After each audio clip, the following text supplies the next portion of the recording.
If you don't believe in a God who enforces a code of conduct, then chances are you have one of your own. A code of conduct, that is. It's not the same as everyone else's. Some things that other people think are wrong are okay to you, and some things that you think are wrong are okay to others. This often results in arguing and fighting, even wars. Christians claim to know the absolute answer to what is morally right and wrong, but splits in the church have revealed that not even Christians can agree on what their source of morality wants of its people. What they can agree on is that those who don't believe without evidence in their God have no moral compass. The ironic thing is that among the foundational beliefs of Christianity is that humans are incurably prone to violating Yahweh's moral code. They believe that we are incapable of doing what we should. But what should we even be doing? No two Christians can agree, but the belief in our inability to follow Yahweh's commands gives them an easy way out.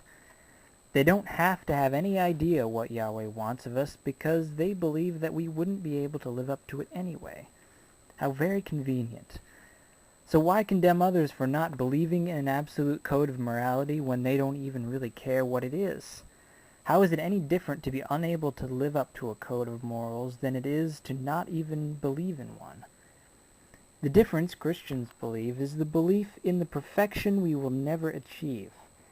To believe in the supposed perfect example is just as good as living up to it because they both promise the same reward, an eternity of life after the death of the body, and the avoidance of the infinite punishment that we supposedly deserve for being unable to behave ourselves as perfectly as our Creator.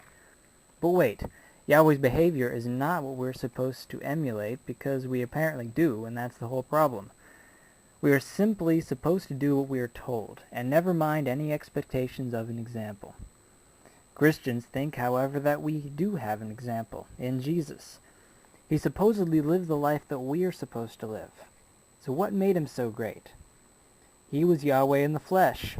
Well then, despite deserving to go to heaven, obviously, he supposedly took the punishment for sin that we have coming so that all we have to do is accept his sacrifice and be forgiven.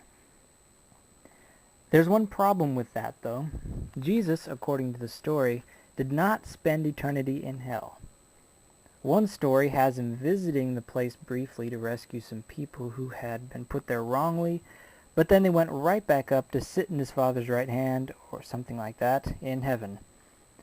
So is just being killed the penalty, and then we can go to heaven, or did Jesus pull a fast one? So how is that superior to simply deciding for ourselves what is right and wrong? If there was only one person in the world, what would be immoral? Killing? Killing who? Lying? Lying to who? Masturbation? Who does that hurt anyway? Morality exists only to allow more than one person to live together in peace. It has nothing to do with religion. Morality is to psychology what law is to sociology. It is the rules we set for ourselves to govern our behavior toward others. Furthermore, nobody bases their moral judgment on their religion. If all the followers of Allah did that, there wouldn't be Sunnis killing Shiites in the Middle East. There wouldn't be Catholics fighting Protestants in Europe.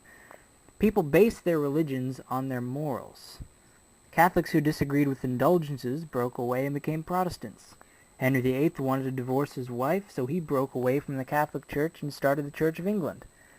People whose morals clash with their religions change their religion much more often than their morals. Atheists have no religion, but only a psychopath has no morals. But I suppose to admit that morals exist without a God is something that defies religious brainwash. If it burns, I'll keep you in